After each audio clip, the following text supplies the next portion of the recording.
Okay, the top 10 power metal albums of December 2016. Okay, I hope you enjoyed the video.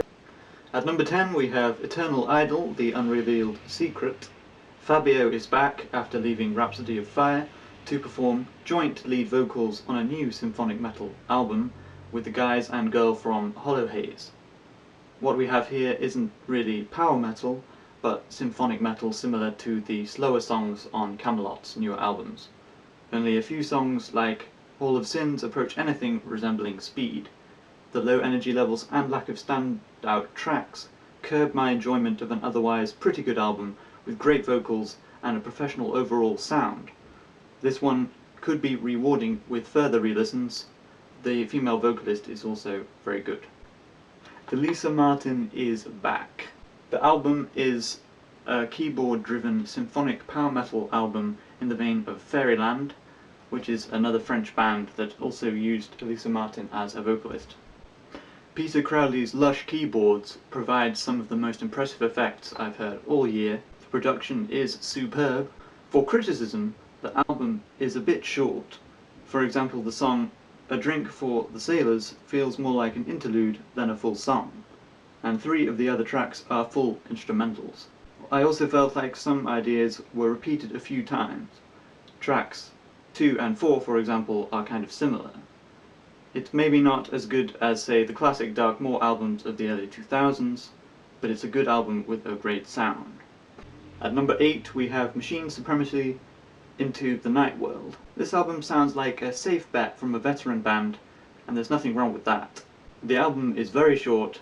Minus the instrumental, you have barely half an hour of music here. My first impression wasn't great, but a closer listen soon reveals some good songs. The first track, My Dragons Will Decimate, has more going on at first notice. It has an extended guitar solo section for a creative song ending. In fact, the first 3 songs are probably the best, so I would listen to them first. There are some gems on the second half too, like the mid-paced stumping Beast Engine. The band still have a unique sound, the somewhat whiny vocals of Gaz, chiptune keyboards, concise songwriting, proficient guitar solos from Ghibli and Tommy Luoma all work well together. At number 7 we have Knights of Round, The Meaning of Life. Knights of Round have gone for a speedier outing than last time. The first 4 songs are all double bass drum, full speed ahead, which can be exhausting to listen to. However, I kind of like it that way.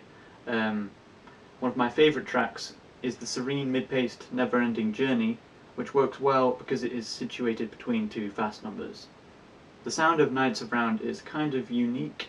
Their songwriting can be predictable, but their vocalist has a unique voice that reminds me of Andre Matos of Angra, but is kind of unique anyway. Their guitarist has an unusual vibrato technique that is recognisable. They are also much more accessible to general power metal fans than the Japanese scene usually is. For example, bands like Mataru Opera or Jupiter. At number 6 we have Halen Nackscott. I don't know if I've pronounced that correctly. The singer is X Insania, which is a Swedish band that's been around for quite a while. His voice sounds like Michael Kiske, Graham Bonnet and Andre Matos sort of mixed together, but it's kind of unique as well. Fantastic voice. Each song has a different kind of melody that brings something new out of Halen's amazing voice. The ballad is great. The album is probably the best one-man band album I've heard all year, edging out Ozzy Ody's Angel album just slightly. Halen has nailed the production and vocals in particular on this album, while Ozzy Ody's, in my opinion, is a slightly better guitarist and songwriter. I've only heard the album once, so this score could change too. There are perhaps a few derivative moments on this album as well. I heard some explicit Malmsteen influences, I'll leave it at that. At number 5 we have Sellsword and Now We Ride. This band is from the UK, which is very rare. That's gold right there. These guys are from York. great city. But anyway, the album itself is labelled as Epic Heavy Metal at the Metal Archives, and the singer sounds kind of like Bruce Dickinson, but it's power metal. It's not heavy metal, not really, and that's good for me. It's a very long album, about 70 minutes, 12 songs. I haven't listened to it all yet, but the guitars sound great, the keyboards sound great, vocals are great, just really good. Production is a little bit clean, and it's very demanding because it's so long. That's all the bad stuff I have to say about it. And number 4 we have Dreamtales, Silenthian Memories of Time. Dreamtales' latest is fun in a sparkly way that only Finnish power metal can be. The production is great, the lyrics are clever, it's all upbeat, fast-paced, and in my opinion challenges Freedom Call for the happy metal crown. Greenback Hunter is my favourite on the CD, and rocks hard with a kind of polka beat. I do have some criticism. Originality is a little bit of a problem. October Is Mine, for example, sounds like a combination of Gamma Ray's Send Me a Sign and Stratovarius's Hunting High and Low, and just mashed together.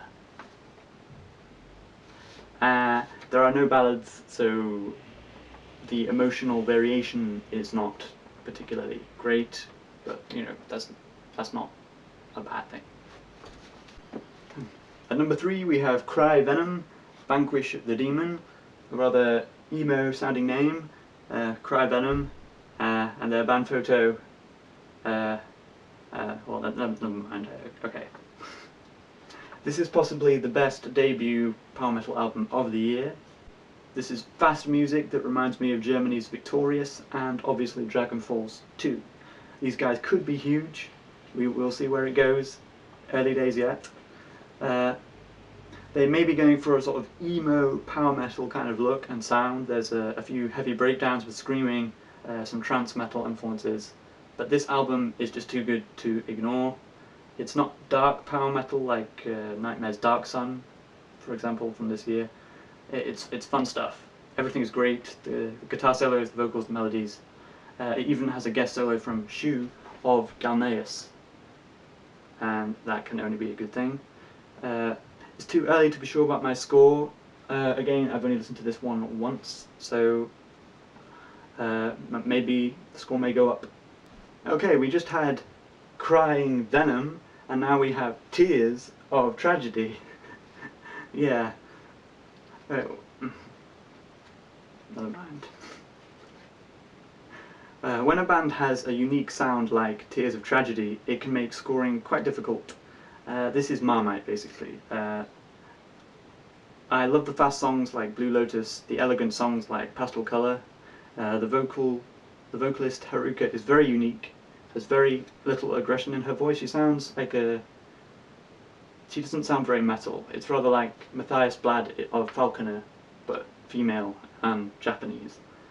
The keyboards are another unique aspect of the sound, very wintry, glossy, romantic. The guitars are down-tuned and have a guitar tone similar to melodic death metal rather than power metal, which is kind of strange. The chord progressions are kind of jazzy and like romantic era classical music as well. As for criticisms, the epic track, 12 minutes long, Cursed Bride, isn't quite as good as Prison of Abyss from their previous album, which is just an amazing track on their last album. The production is also cleaner than their previous album, which I'm not too keen about. They lost a bit of edge by making it so clean. But despite this, the album's a winner, 9 out of 10. The sample on YouTube is a good indication on whether you're going to like it or not. As far as I know, it's not on Spotify. You can't really listen to much of this album without buying it because it's from Japan. But well, there we have it. And number 1 is Soundstorm Vertigo. This might be the biggest surprise of the year. The band's previous album, Immortalia, was fun. It was kind of typical Italian symphonic power metal, probably too similar to Wind Rose or you know, Rhapsody of Fire to really stand out. But this new album has gone in a completely new direction. combining symphonic power metal with choral music and very unusual progressive songwriting similar to Anubis Gate. That's what I thought anyway. The end of the second track, for example, ends with a minute-long choral coda which blends seamlessly into the intro of the third track. So it's kind of going for a Dream Theater, Scenes of a Memory kind of concept album feel. The whole album blends together like one big song. The melodies are fantastic. There are moments like the piano introduction of track 8, Gemini, that sends shivers down my spine every time. It's really good. I have to admit that the singer and general musicianship, there's no sort of virtuoso that sort of stands out, but on their own, but together it sounds amazing. Perfectionist songwriting created something larger than the sum of its parts. So this is my pick for Best Album of December and a contender for Album of the Year. I haven't decided whether or not it's going to be Album of the Year yet, but stand by. It's a winner.